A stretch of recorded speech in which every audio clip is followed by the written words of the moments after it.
Les amis, bonjour, j'espère que vous allez bien et que tout se passe pour le mieux pour vous. Victoire du PSG 4-0 contre l'Inter Miami et énorme surprise.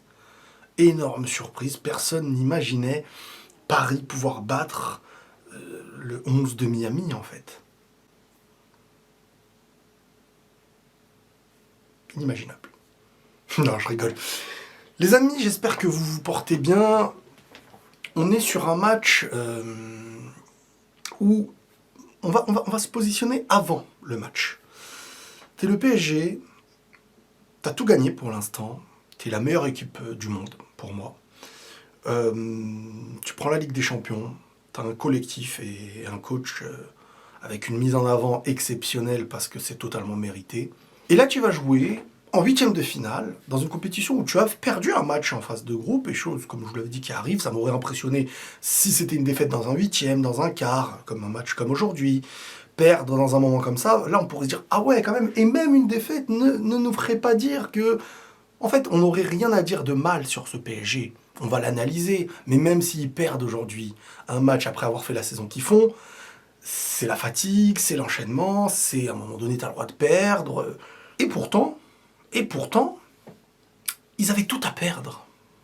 Parce que t'es obligé de gagner. Parce que si tu gagnes 1-0, on va pouvoir trouver des choses à dire. Si tu gagnes que 2-0, Deschamps aurait trouvé des choses à dire. Miami, les gars, on va pas se mentir. Vous savez, parfois tu joues des équipes, c'est tellement en dessous de toi, mais en termes de niveau vraiment en dessous, que c'est presque perturbant. Parce que l'équipe en face, elle va chercher à défendre, elle va chercher...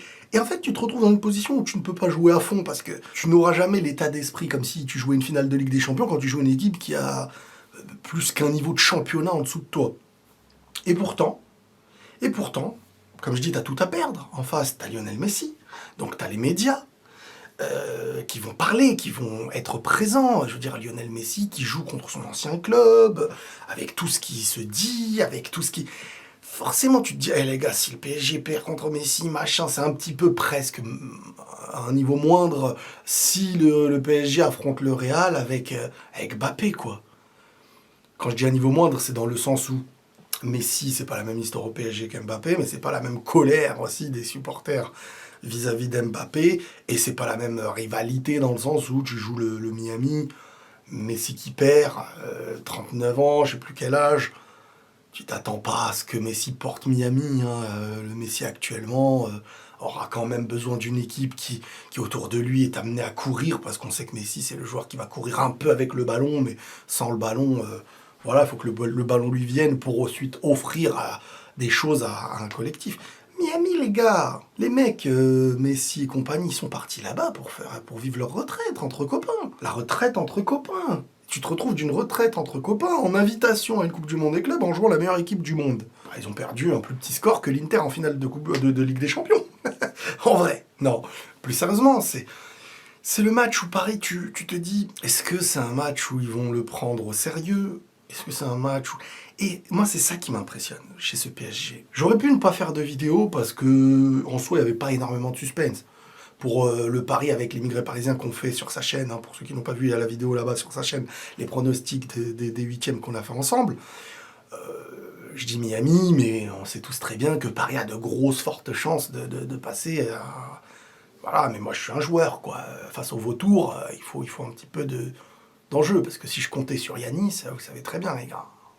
Vous savez ou vous savez pas? Plus sérieusement, ce qui m'impressionne chez ce PSG, les gars, c'est que ils arrivent à être au même niveau, avec la même demande d'énergie mentale, collective,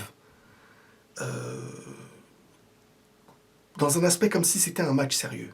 Là, Miami, quand il joue Paris, je suis sûr qu'il y a un an, avant le retour du PSG en deuxième partie de saison de Ligue des Champions et de saison tout court, c'est un match où Miami pourrait avoir une occasion par-ci, une occasion...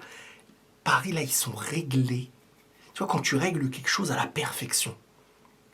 Là, Paris, ils ont joué une équipe comme si un adulte jouait avec des enfants. Ils ont montré que c'était pas la même classe, que c'était pas le même football, que c'est un football d'une meilleure équipe du monde face à une équipe où tu vas là-bas parce qu'il fait beau, c'est la retraite, et les gars, c'est des anciennes légendes. Mais tu leur montres que tactiquement, le foot aujourd'hui, vous n'êtes pas au même niveau. Tu leur montres que les gars, vous ne parlez pas la même langue. Et c'est ça qui m'impressionne, parce que gagner contre une petite équipe, tout le monde, grosse équipe, sait le faire. Mais avec la même rigueur qui est faite en Ligue des Champions, en Coupe du Monde des clubs, et là, en fait, tu arrives dans un moment où ton football est au-dessus. Et tu ressors de la même façon où personne, aucun supporter parisien, si ce n'est, vas-y, la deuxième mi-temps, t'as un peu relâché, t'as un peu fait tourner, tu t'as laissé un peu plus le ballon, t'avais 4-0 pour toi, mon gars. Tu laisses un peu le ballon, cadeau. Mais sinon, qui peut dire quoi? Ça fait une deuxième partie de saison où, en fait, aucun supporter de Paris ou adversaire peut venir critiquer ce club, peut venir critiquer le coach, peut venir critiquer les individualités, le collectif. Tu peux pas. Tu peux pas. Qu'est-ce que tu veux critiquer méchamment là? Qu'est-ce que tu veux dire en mode... Parce qu'en fait, ils font exactement ce qu'il faut. Ils sont pas déséquilibrés. Ils te pressent haut. Vous savez, je regardais le match, j'étais pas tout seul, et je disais là, 3 secondes, ils vont rendre le ballon à l'adversaire. 1, 2, ballon rendu. Là, 2 secondes à peine. 1, 2, ballon rendu. C'est une leçon, mais même pour nous extérieurs. C'est pas une leçon parce que waouh, ils ont battu Miami. C'est bon, ils ont gagné la Ligue des Champions. On n'est pas là pour être impressionné. On est impressionné dans l'idée de la rigueur face à une petite équipe où tu n'as rien à gagner. Et tu récites ton football. Et Paris, c'est ça en fait. Ça récite. Et dans la récitation, bah, y a une chorégraphie qui se met en place. Et en fait, l'adversité tombe comme dans des sables mouvants. C'est comme s'il suffisait de chantonner ou de faire un peu de flûte, la bonne musique, pour que l'adversaire tombe. Et Paris, voilà, récite son football. Il y a Dembélé, il n'y a pas Dembélé, c'est la même. Il y a un tel ou il n'y a pas un tel, c'est la même. Parce que ils font de la flûte, voilà, ils font la flûte, ils font... C'est des chefs d'orchestre, comme tu veux, mais... C'est ça, moi, qui m'impressionne. C'est savoir mettre la rigueur, peu importe le match. Et réussir à concentrer l'équipe. Individualité comme... Les gars, les Vitinha, Joao Neves, purée. Paris, ils ont un milieu, les gars. Le foot, actuellement, c'est le milieu. Et ils ont un milieu, les gars. Il est exceptionnel. Il est exceptionnel. Franchement, au haut niveau, là, et je parle pas de Coupe du Monde des clubs parce que Paris peut perdre. C'est pas... Moi, je veux parler haut niveau, phase éliminatoire, Ligue des Champions. Je me demande qui aujourd'hui peut les taper. Attention, je parle d'aujourd'hui. City peut nous montrer une saison où on va se dire c'est eux en vrai les numéros 1, peut-être machin. Mais Paris redevient favori de son titre gagné cette année. Et ça ne m'étonnerait pas qu'ils prennent encore la Coupe du Monde des clubs. Parce qu'à la fois, c'est... En fait, pour l'instant, aucune équipe n'a la même rigueur et cohérence à 100%. Mais moi, je vous le dis, un truc qu'on sous-estime, c'est que si la défense, et si devant c'est aussi bon, c'est grâce au milieu. Ce milieu de fou malade. Franchement, les gars, ils vont être durs à jouer. Parce qu'en termes de latéraux, enfin, il y a le milieu, mais il y a les latéraux, je ne vais pas vous mentir. Les latéraux, Hakimi. Jusqu'à là, je vois un peu sur les réseaux, là, maintenant que je suis de retour, qu'il y a embrouille à l'intérieur même, dans la manière de... Attention, on ne doit pas mettre trop en avant Hakimi pour pas perdre Dembélé au Ballon d'Or, mais déjà, les gars, c'est pas vous qui vont donner le Ballon d'Or. Hein.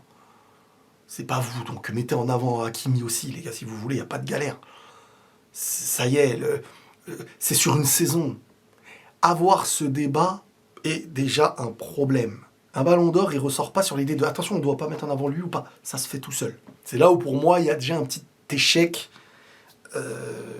d'image. Parce que Barcelone, pour la Yamal, le truc, il s'est fait sans que tu entendes le moindre débat de attention, maintenant, on met de côté lui, on met... Les gars. Hakimi, qu'on le veuille ou non, il te fait une saison à son poste. Ça fait bien longtemps que j'ai pas vu ça. Oui, l'année dernière, Carvajal et tout, mais Carvajal est déjà un nom. Carvajal n'avait pas besoin de l'année dernière pour être le nom qu'il est. Mais Hakimi, là, il est en train d'écrire à son poste dans un club comme le PSG des performances. Il est trop fort. Il est trop fort. Sans parler de Nuno Mendes. Mais tout ça là, Hakimi, Nuno Mendes et le milieu, c'est ce qu'il y a de plus important que tout le reste pour moi. Je sais, pour certains, vous allez me dire, non, mais Dembélé et tout. Dembélé, dans ce qui ressort de cette importance de pilier pour moi, Dembélé est celui qui en favorise, je sais pas comment je peux vous dire bien la phrase, là je bégaye un peu, qui favorise et qui exploite au mieux, à l'aide de ces piliers que je vous ai évoqués, ça lui permet de faire ce qu'il fait derrière parfaitement. Et c'est l'individualité qui va en ressortir. Mais ce milieu plus les latéraux, tu retires ce milieu et un latéraux des deux, tu fais tourner, c'est là que tu vas le ressentir. Par contre, tu les gardes eux, et devant tu mets un peu des différents, à la place de Doué, tu mets Barcola, à la place de Ben Dembélé, tu mets Doué, à la place... Tu verras pas la même chose. Bien que Kvaratskhelia est incroyable, Dembélé fait une saison exceptionnelle à tous les niveaux, et les Barcola, c'est pour l'instant des joueurs qui rentrent et qui font des belles différences, mais ce PSG, cette équipe-là, moi je vous dis, et pas dans l'idée du rapport au match contre Miami, hein. C'est que moi quand je regarde un match contre Miami, cette équipe-là, elle a tout à perdre. Tu gagnes 1-0, tu gagnes 2-0, tu gagnes 2-1. T'es l'équipe maintenant où tout le monde aura les yeux rivés sur toi. T'es la meilleure équipe du monde actuellement. T'es les champions d'Europe. T'es cette équipe qui a la Ligue des Champions, qui a l'étoile. T'as la Ligue des Champions, t'as l'étoile et t'es attendu. Et pour l'instant, tu déçois toujours pas. Il n'y a pas de baisse de régime après une saison aussi longue. C'est là où moi je vous dis, vraiment bravo. C'est une réalité. Et demain, ils pourront perdre, que je vous dirai bravo quand même.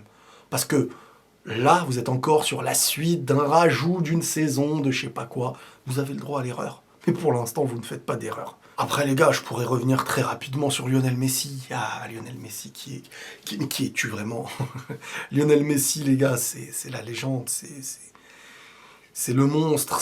Mais voilà, aujourd'hui, Messi, sur le terrain, ça n'effraie plus le PSG. Il est en retraite, en vacances, avec ses amis. Vous l'avez sorti de la maison pour le faire jouer un match contre la meilleure équipe du monde. Laissez-le siroter. Laissez-le siroter son petit cocktail sans alcool. Ça y est, j'en vois des gens encore là qui parlent Messi, machin. Oui, Messi marche. Mais marche, continue à marcher, t'as fini ta vie. T'as fini ta vie, pardon. T'as fini ta carrière. Messi aujourd'hui n'est pas là à se battre pour prouver quoi que ce soit. Il a tout prouvé. C'est nous qui cherchons à débattre, de prouver des quoi que ce soit dans nos débats futiles. Voilà, c'est fini, il n'y a pas d'attente. Si ce qu'il fait est beau, on applaudit parce qu'à son âge, il est encore en train de faire des choses. S'il ne fait pas, on applaudit parce qu'il y a son histoire. Moi, c'est comme ça que je fais avec Messi, je le fais avec Ronaldo, c'est pareil. J'applaudis dans ce qu'ils apporteront et dans ce qu'ils apporteront pas, ils ont fini le jeu. Voilà les amis, prenez tous soin de vous et la paix sur vous.